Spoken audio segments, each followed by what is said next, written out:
마태복음 1장 1절은 이렇게 시작합니다. 아브라함과 다윗의 자손 예수 그리스도의 계보라.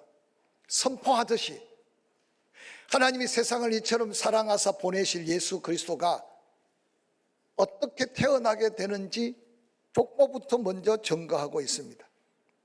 예수 그리스도의 족보로 처음 시작하는 이 예수 그리스도의 나심의 이야기는 아마 단순한 누가 누구를 낳고 누가 누구를 낳은 혈통을 알리기 위한 것만이 아니라는 사실을 우리는 이 족보를 통해 발견하게 됩니다. 하나님이 예언된 그 언약을 이루어가기 위해 반드시 예수 그리스도의 나심을 예비하고 준비하는 하나님의 마음을 특별한 은혜로 우리에게 보여줍니다.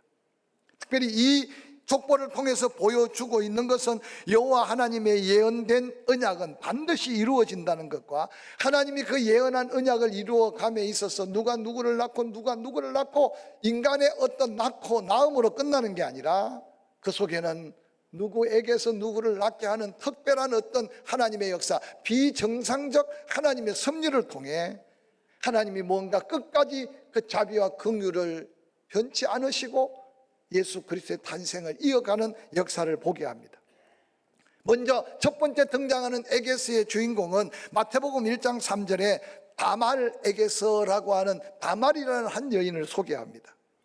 다말은 가나안 여인이라고 창세기 38장에 소개하고 있습니다.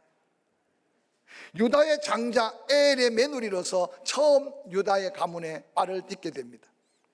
그런데 무슨 이유인지 성경에는 자세하게 기록하고 있지 않지만 여호와 하나님께서 엘을 치셨다고 기록합니다. 갑자기 남편을 잃고 무자한 다말. 그런데 유다는 계대결혼이라고 해서 형이 아이가 없이 죽고 나면 그 형수가 다음 동생과 결혼해서 아이를 낳아서 그 집안의 대를 이어가는 계대결혼의 전통이 있습니다. 그래서 두 번째 유다의 아들 오난이 이제 그 형수 다말과 바로 아버지의 씨를 이어가서 누가 누구를 낳고를 해야 되는데 오난은 형의 씨를 자기 씨로 뿌리기를 싫어해서 그 형수 다말과 아이를 갖지 않고자 결단을 합니다. 하나님이 그걸 부정하게 여겨서 이 오난을 하나님께서는 불러가셔서 치셔서 죽이십니다. 이제 유다에게는 막내 아들 셀이 남아 있는데 이 셀은 너무나 어립니다. 그래서 그 아들을 키워서 또 다말을 맡기기가 어렵지만 유다의 가슴 속에는 어떤 두려움이 있느냐? 아니 웬일이냐? 큰아들도 둘째 아들도 하나님이 그렇게 무자하게 데려갔는데 셀마저 데려가면 내 씨를 누가 이어갈까? 그래서 이 유다가 자기 아들 셀을 인간적인 방법으로 다말과 함께 씨를 받고자 하지 않고 그것을 거부합니다. 그때 다말 마음속에 여인으로서 안타까운 마음을 겪기 시작하고 그래서 그가 창녀로 분장을 하고 그 시아버지 유다를 유혹합니다. 그래서 다말과 유다의 씨가 바로 오늘 예수 그리스도의 놀라운 족보에 등장되면서 다말에게서 하나님의 놀라운 역사를 이어가는 것을 보게 합니다.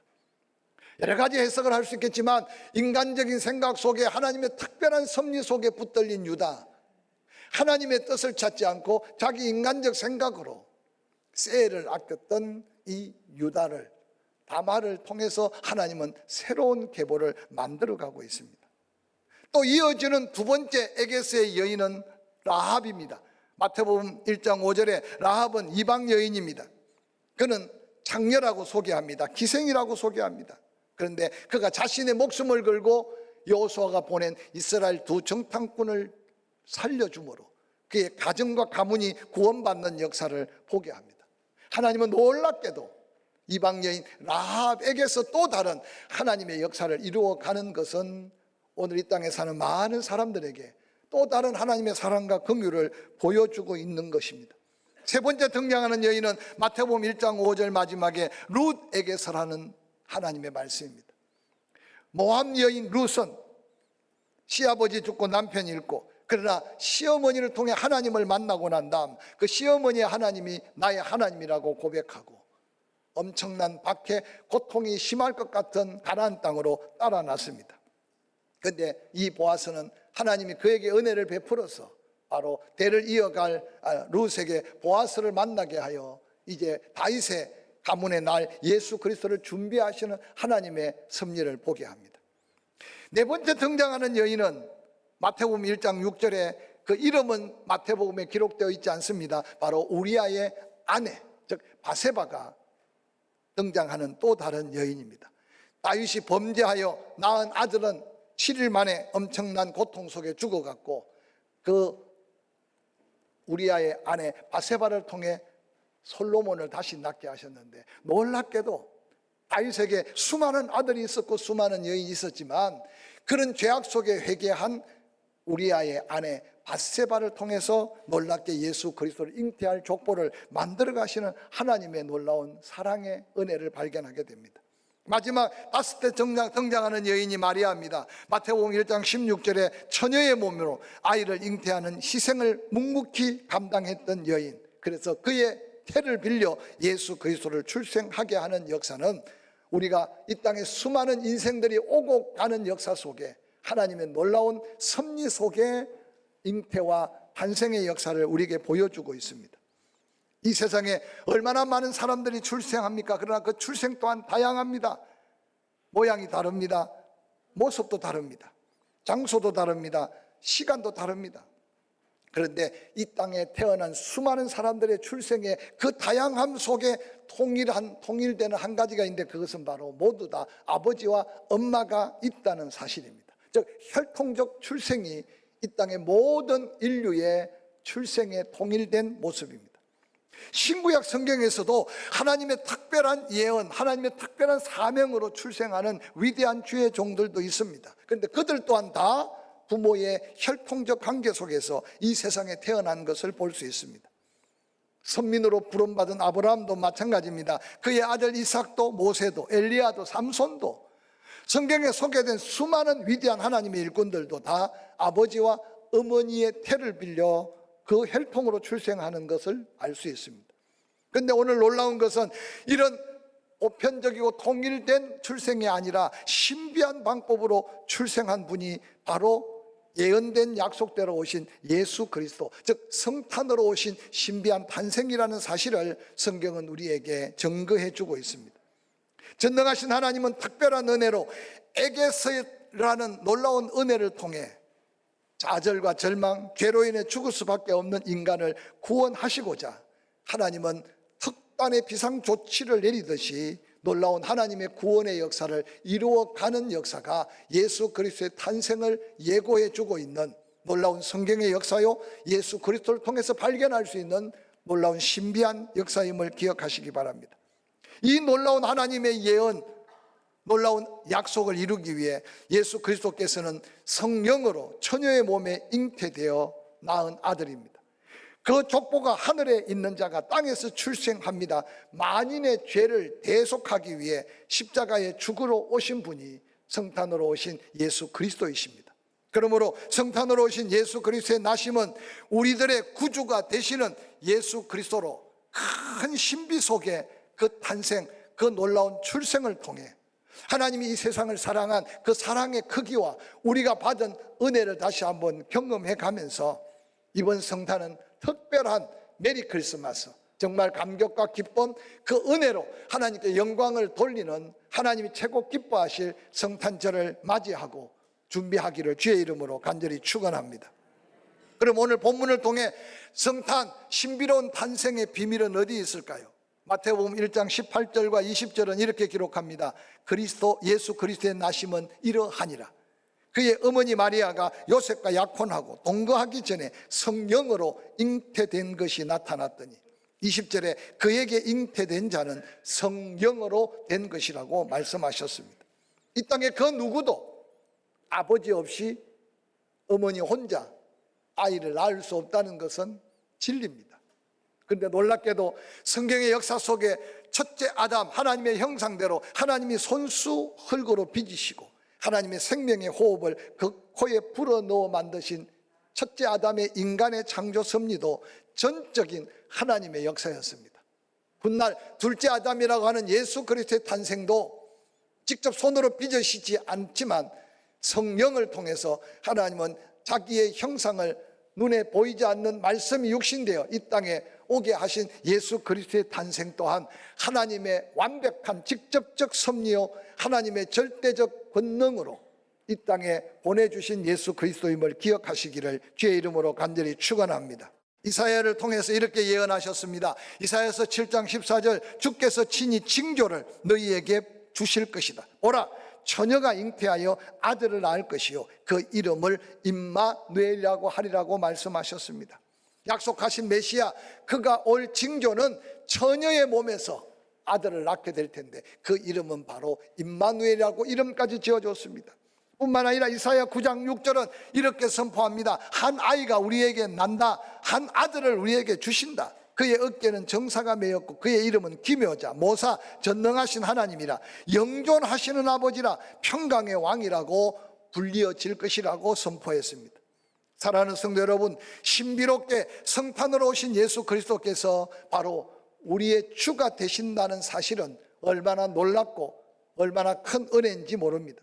이 세상에 많은 위인 중에 한 사람인 석가도 공자도 다 때로는 존경받을 위대한 인간이라고 합니다. 그러나 그들은 신이 될 수 없고 또한 모든 권한이 될 수 없기에 우리의 경배의 대상이 될 수 없다는 사실입니다. 그러나 예수 그리스도는 참 하나님으로서 우리를 구원하기 위해 완전한 인간으로 신비로운 탄생은 우리에게는 얼마나 큰 은혜요, 우리에게는 얼마나 큰 축복인지 모릅니다.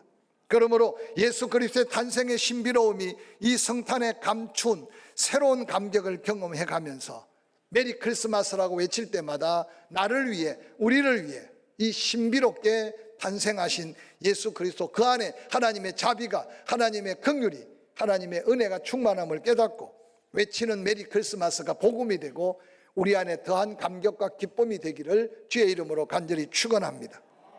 성탄, 그 신비로운 탄생은 구원의 신비가 예수 그리스도께서 성탄의 신비로운 출생 속에 담겨 있는 놀라운 은혜입니다.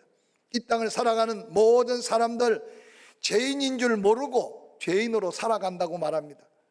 죄의 삭시 사망인 줄도 모르고 사망적 존재로 살아갑니다. 태어나는 순간 사람은 죄를 지어서 죄인이 아니라 죄인이기 때문에 죄를 지어서 이 세상 모든 인간들은 사망으로 달려가고 있다고 성경은 말합니다. 의인은 없나니 하나도 없다. 모든 사람이 죄를 범하여서 하나님의 은혜 앞에 구원에 이룰 수 없다고 분명하게 단정하고 있습니다.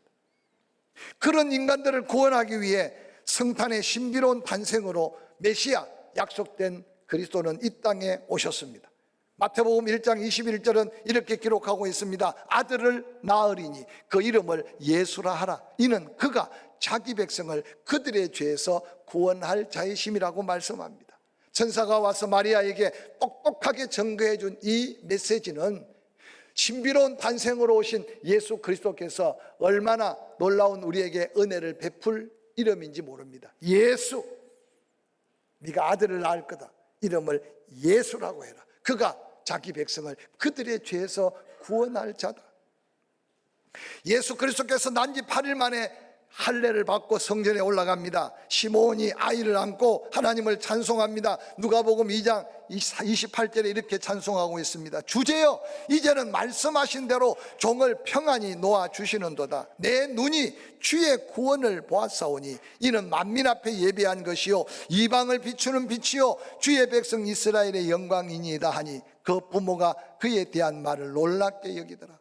성전에서 약속한 메시아 그리스도를 기다리고 있던 이 늙은 종 시몬이 어느 날 예수 그리스도를 만나자마자 성령의 강력한 감동을 받습니다. 그가 바로 구원자 그리스도이시다. 그 아이를 안고 하나님을 찬양하고 있는 그의 사모했던 마음 속에 구원자 예수 그리스도를 만난 그 감격의 찬송을 누가는 그렇게 표현하고 있습니다. 그러므로 우리를 죄에서 구원하기 위해 오신다고 이미 약속하신 말씀을 이사야서 53장은 이렇게 소개하고 있습니다. 그가 찔림은 우리의 허물 때문이요 그가 상함은 우리의 죄악 때문이라. 그가 징계를 받음으로 우리가 평안을 누리고 그가 채찍에 맞음으로 우리가 나음을 받았도다. 우리는 다 양 같아서 그릇 행하여 각기 제 길로 갔거늘 여호와께서는 우리 모두의 죄악을 그에게 담당시키셨다. 예수 그리스도께서 신비로운 탄생이 하기 전 800여 년 전에 이사야 선지자를 통해서 미리 예언하셨어요. 그는 메시아 그리스도 구원자로 오지만 와서 그가 찔려야 되고 상해야 되고 징계를 받아야 되고 채찍에 맞아야 되고 결국 십자가에 달려 돌아가실 것이다. 근데 그의 고난과 그의 죽으심과 그의 모든 드린 몸은 바로 우리의 허물, 우리의 죄악, 우리가 받을 징계, 우리가 병들어 고통받아야 될 그 고통까지도 예수 그리스도께서 대신 담당할 것이라는 예언이었습니다. 근데 예수 그리스도께서 오셔서 우리 위에 찔려주셨고 우리 위에 상해주셨고 우리 위에 징계를 받으셨고 우리 위에 채찍에 맞음으로 우리의 질병에서 자유함의 치유의 능력을 허락해 주셨습니다. 할렐루야. 그 놀라운 구원의 은혜를 받은 자의 고백을 고린도서 5장 15절에 사도 바울은 성령의 감동으로 이렇게 외칩니다. 그가 모든 사람을 대신하여 죽으심은 살아있는 자들로 하여금 다시는 그들 자신을 위하여 살지 않고 오직 그들을 대신하여 죽었다가 다시 살아나신 이를 위하여 살게 하기 위함이라고 말합니다. 오늘 사도 바울은 얼마나 예수 그리스도를 핍박했던 핍박자였습니까? 그가 다메섹에서 부활하신 예수를 만나 구원받고 난 다음 예수 그리스도의 사랑을, 예수 그리스도의 은혜를, 이 신비로운 구원의 비밀을 깨달으면 깨달을수록 너무 놀라운 감격에 사로잡혔어요. 하나님의 전적인 은혜인 게 그가 뭔가 하나님의 은혜를 구하고 구원을 구한 게 아니었어요. 다메섹에 사는 예수 믿는 사람들을 폭행하고 또한 그들을 결박해서 예루살렘으로 데려가기 위해 가는 길이었어요. 그런데 하나님은 이미 그 사울을 택하셨고 바울 되게 할 계획 속에 다메섹 도상에서 바울을 만나 주신 거예요. 오늘 이 자리에 계신 저와 여러분들 가운데 어떤 모습으로 예수 그리스도를 만났든지 간에 예수 그리스도를 만나서 믿으니까 이 추운 날 이 아침 이 성전에 나와 하나님을 찬양하고 있는 것은 이 구원의 신비를 우리는 이미 체험하고 사는 믿음 안에 있다는 게 감사의 제목이 되기를 주의 이름으로 간절히 축원합니다. 그리스도께서 나를 위해서 베푸신 은혜를 한번 손꼽아 보시기 바랍니다. 그 은혜의 크기가 내가 그리스도를 위하여 살아야 할 사명의 모습이고 헌신의 모습이고 내 이웃을 내 몸같이 사랑할 수 있는 사랑의 능력으로 역사하게 될 줄로 확실히 믿습니다. 한 주간 동안 이 은혜를 기억해 가면서 여러분 가까운 이웃들을 사랑으로 한번 돌아보시기 바랍니다. 세 번째 성탄 신비로운 탄생은 놀랍게도 예수 그리스도께서 오심으로 하나님이 우리와 함께 하시는 임재의 신비를 하나님은 성탄을 통해 우리에게 허락하셨습니다. 마태복음 1장 23절은 이렇게 외칩니다. 보라 처녀가 잉태하여 아들을 낳을 것이요 그의 이름을 임마누엘이라 하리라 하셨으니 이를 번역한 적 하나님이 우리와 함께 계시다 함이라. 임마누엘이라 하면 하나님이 우리와 함께 한다는 이 놀라운 약속.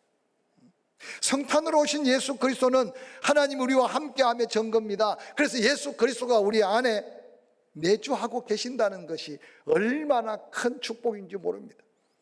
바로 임마누엘, 구원받은 성도들에게 구원의 신비를 감격하며 메리 크리스마스라고 외칠 때 예수 그리스도께서 내 안에 내주하셔서 무슨 일을 하든지 임마누엘 함께 하심은 바로 형통으로 이어짐을 기억하시기를 주의 이름으로 간절히 축원합니다.